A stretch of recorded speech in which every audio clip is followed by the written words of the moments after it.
What's up, everybody? This is Skin, and welcome to my podcast in a series that I'm making to help you guys learn English faster and prepare for the IELTS Speaking and Writing much more effectively. And in today's podcast, I'm going to talk about academic results and, some other things too. But before I get into the topic today, I just want to make sure that you guys understand how to use the podcast effectively. Remember, this is a good input for you guys because I do use lots of academic words, and all the topics and ideas are quite abstract and are very similar to questions that you guys are often asked in the IELTS tests. Having said that, if you just listen to what I say and you don't take notes or practice speaking yourself, I don't think it's gonna be effective. So output is also very important. Remember, you also need to practice, and you can record yourself like what I'm doing here and listen back to it.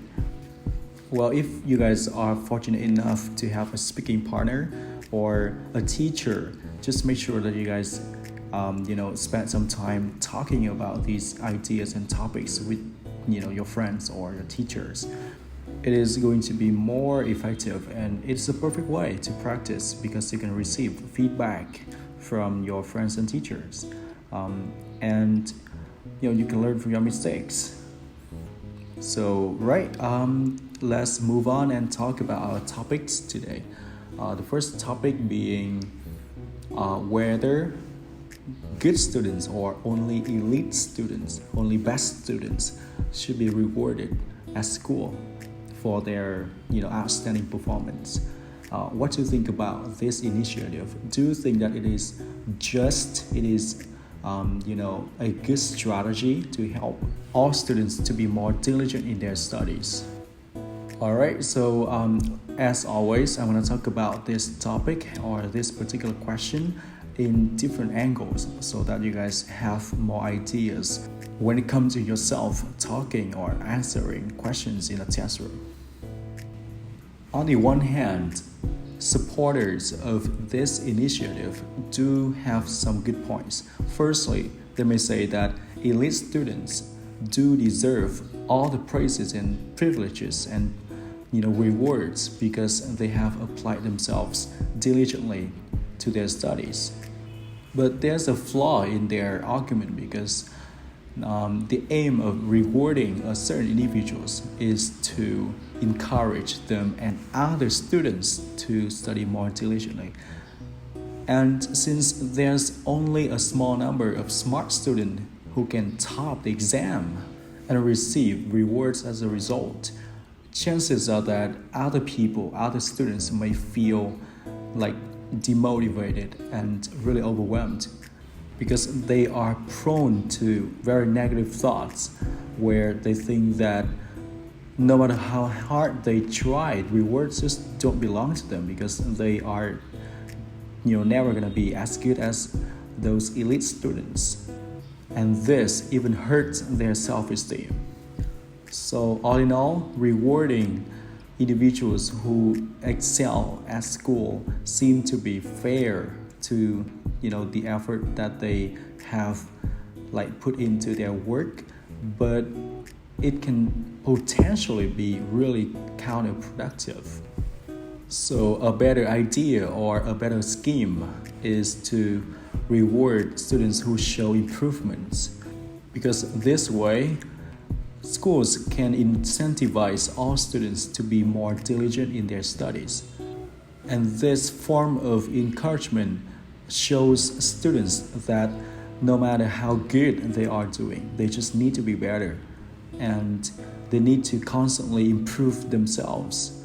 So this even benefits individuals who already achieve top performance in their class.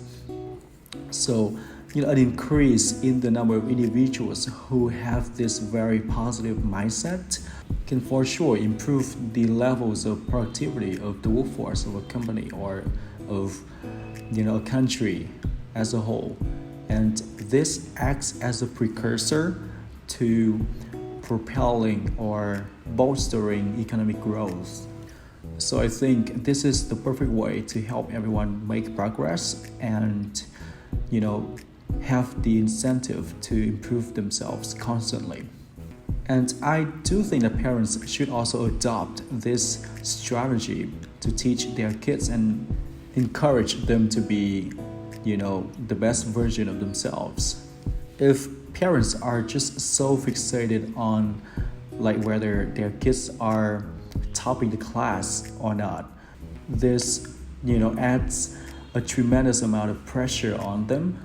But if they just change the way that they reward their kids a little, like whenever they achieve a better score than the previous time, and they get the reward, and kids also understand that in the world they are not just winners and losers. They just need to strive for the best versions of themselves.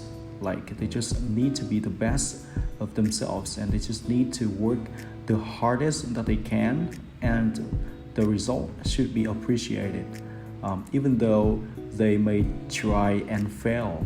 But the effort should also be appreciated and recognized. This positive mindset in the future is gonna do them a whole lot good, and it will help them grow as a person, and would go a long way in shaping their personalities. Okay, so that seems about it for this topic, and let's move on to the next one. So today I am intending to talk about whether schools should focus solely on teaching the history of their nation, or they should also be teaching international literature and history. Well, I think this question is quite topical and truly merits discussion. And by the way, if something is topical, it is quite recent and quite interesting. And if something merits discussion, it deserves discussion.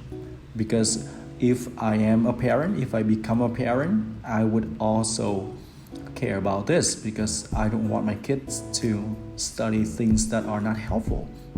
So do you think that children should or should not learn international literature and history? Well, from my point of view, small children should not learn international history and literature because they are simply way too young and are not ready for such confusions. Well, when I was a kid, I still remember that I had to study some historical events that took place in China. And firstly, I took no interest in those lessons. And secondly, I just felt like they were not really relevant to what I experienced at the time, because I was a child. I was only exposed to, the culture of my country. So I found those lessons a little bit boring and difficult at the same time. And matters are made worse if children around like primary and secondary age need to study some international literature. It is incredibly hard for them to really understand what is going on, because I just think that international literature requires the teaching of a foreign language too, because when I was learning some Chinese pieces of literature, I still remember that I had to also learn some Chinese words in order to understand the whole context of those works of literature. And those words are in no way applicable to my life right now. So it is a total waste of time. And finally, there are many benefits to teaching only the ideas, culture, and history of the child's country, because he is likely to begin to develop a sense of identity and patriotism. I think these things do need some clarification here, because you may wonder why a sense of identity can be fostered in children, right? So, for example, if Vietnamese children read the lore bánh trưng, they would totally understand why such a staple food is used in Tết. And if everyone in the country knows the same thing, it is surely a sense of identity, and it also represents shared values and shared ideas among the people, the citizens who live in a certain place or country, right? And furthermore, a sense of patriotism can also be developed in children if they only learn about the history and the culture and the literature of their own country. For example, if Vietnamese children learn about the Battle of Điện Biên Phủ thoroughly, they would understand that a lot of lives have been sacrificed and much blood has been shed so that their country could be free from invaders and the sovereignty of their fatherland could be ensured. Well, I myself actually experienced this as a child. I hated history, but when I watched a videotape about the Battle of Điện Biên Phủ, and I felt like, I was really proud of being a Vietnamese because, my forefathers have fought bravely against multiple really powerful invaders and reclaimed, the autonomy for our country. These feelings I got, I didn't have those feelings when I learned, Chinese literature and history. And later on, when I tried to study English and tried to expose myself to more English stuff, and I did read the history of the US, but it didn't really pique like an interest in history like the way that I felt when I was reading or watching stuff about the Battle of Điện Biên Phủ or other famous battles that my forefathers have fought in the past. Having said all that, I do think that older children should be taught international literature and history because they should be exposed to international cultures and traditions so that they have a broader understanding of the world and they will be more ready to enter the adult world where they are expected to work with lots of people from different backgrounds and of course different cultures too. And this helps them avoid being culture shocked if they work with people who come from a different country. Alright, so that's it for today, and I hope that you guys have learned a thing or two. And well, try to expand your attention span a little, okay? If your attention span is longer, I'll make longer podcasts. But it seems like you guys can't listen to something over 15 or 40 or even an hour, right? So there's no point in making something too long that you guys don't have enough time or your attention span doesn't allow you to listen to the entire thing. So I'll end the podcast today here, and I hope that I can help you guys a little bit more in the next podcast. Cool, so see you guys later.